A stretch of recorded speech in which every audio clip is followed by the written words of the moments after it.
waxaan indhahayga soo saaray anuu jimcihii baan ka yimid gaalkacyo iyo deegaano hoos yimaada degmada Galdogob oo dhowr iyo 20 tuulo ah waxyaabihii igu yaabka badnaa waxaa ka mid ahayd waxaan tagay meel la yiraahdo Xarajaal oo ay ka mid tahay meelaha dadku u qaxeen indhahaygu waxay soo saareen oo aan aad iyo aad uga xanuunsaday ummad maata ah caruur u badan dumar u badan dad waayeer u badan oo aan haysan biyo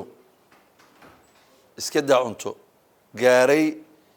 in ay yiraahdaan ma aysan maantay hal caag oo aan shaaq ku karsano waxaan sidoo kale hubaa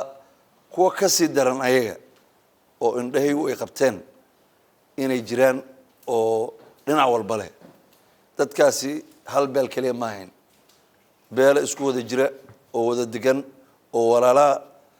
Soomaalidu waxay tiraahdaa odayaab ka dhow dagaalba iska daayay dadkii nool baa sila u dhimanaya waxaan la qabaa baaqi xabad joojinta ikhtiyaartii ugu horeysay oo ka hadashay waxaan qabaa dagaalku waxba tarimayo dagaal Soomaalidu hore uga maamada waxa tiri dagaal wiil baa ku dhinta maane wiil kuma dhasho iyo gabarba maantay maatada iyo dadka runtii meesha ku dhibaataysan iyo dagaalkaas waxaan ka codsanaynaa maamulada waxgaradka Soomaaliyeed ummadda Soomaaliyeed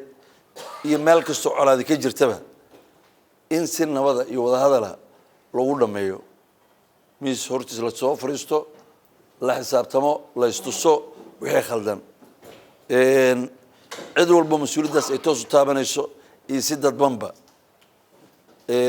aakhiriyadu wax laga xisaabtamayo waxaan qabaa kuma hadlayn karo cid mas'uul kaliya qof walba Soomaaliya mas'uuliyad baa ka saaran garashadiisa iyo intuu ku oran lahaa iyo damiirkiisa waxaan soo jeedinayaa waxyaabaha aan soo arkay jimcihii wax la sii fiirsan kara ma ahayn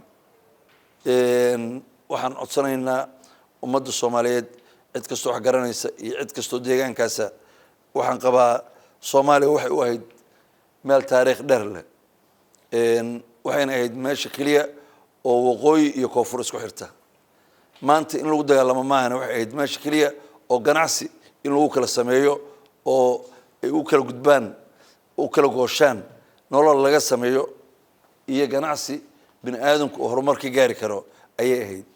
maanta waa ayaan daro in aan ka hadalno in aan hoos u sii socono maanta wiilka naga dhinta ama gabadha naga dhimatay wax aan naga bixi kara maahan waxaan ku soo gabagabeynayaa dadkii soo abaabulay dhammaan dareenka ummadeena oo dhan waa ka mideysanahay waxaan rabnaa in arintaas si degdeg loo joojiyo lagana shaqeeyo qof walba Soomaaliyeed mas'uuliyadda soo saaran tahay waa mahadsantiin